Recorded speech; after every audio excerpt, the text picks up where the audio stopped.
নিজেকে মাঝে মধ্যে খুব অসহায় মনে হয়। এত করার পরেও যখন কিছুই করি না, এটা শোনার পরে সত্যিই খুব খারাপ লাগে। এটা শুধু আমার না, সবার ক্ষেত্রে একই। প্রতিটা মেয়ে তার সর্বস্ব দিয়ে চেষ্টা করে সংসারের জন্য, কিন্তু দিন শেষে যখন তাকে শুনতে হয় কী করেছো তুমি সারাদিন, এই শব্দটা শোনার জন্য কখনোই একটা মেয়ে প্রস্তুত থাকে না। যখন সে এই শব্দটা শুনে তখন তার থেকে মনে হয় না, এর থেকে কষ্ট মনে হয় না অন্য কিছুতে আছে। দুমড়ে মুচড়ে তখন বুকের ভিতরটা হাহাকার করে যে কাদের জন্য করলাম এত কিছু। হ্যাঁ, এটাই বাস্তবতা। হাজবেন্ড সারাদিন বাইরে থেকে অনেক পরিশ্রম করে, ইটস ওকে, সেটা আমরা মেনে নিচ্ছি।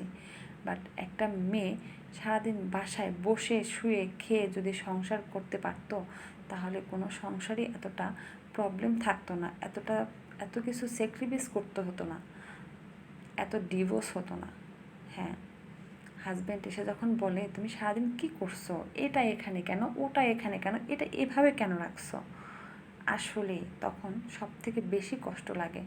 হ্যাঁ, সারাটা দিন কি শুধু শুয়ে বসে কাটালে কি সংসারটা চলে যায়? কখনোই না। একটা মেয়ে সে সকাল থেকে উঠে সবটা গুছিয়ে নিজে হাতে পরিশ্রম করে সংসারটাকে আলগে রাখে। শুধু সকাল থেকে না, রাত্র অবধি তার এই কাজগুলো কন্টিনিউ করতে হয়। হ্যাঁ, এটা কখনোই হাজব্যান্ডরা দেখে না। তারা বাইরে থেকে এসে যদি দেখে একটু এলোমেলো, তখনই তাদের মধ্যে হাজারো রাগ, হাজারো চলে আসে। রাগ তো ভাই আমরাও করতে পারি।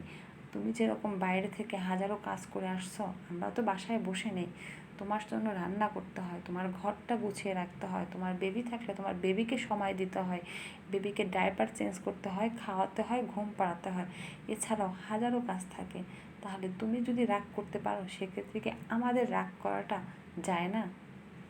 এখানে অনেকেই অনেক ধরনের কমেন্টস করতে পারেন। এটা আমি যেটা শেয়ার করছি এটা আসলে বাস্তবতা। আমি শুধু আমার নিজের লাইফ দিয়ে না, আমি যেটা ফেস করতেছি সেটার জন্যও না। সব সব হাজব্যান্ডরা আবার একই রকম হয় না। বাট হ্যাঁ, কিছু কিছু হাজব্যান্ডরা এরকম হয়, আমি দেখছি বা আমি এরকম কিছু ফেস করছি। হ্যাঁ, এই জন্যই আর কি শেয়ার করা।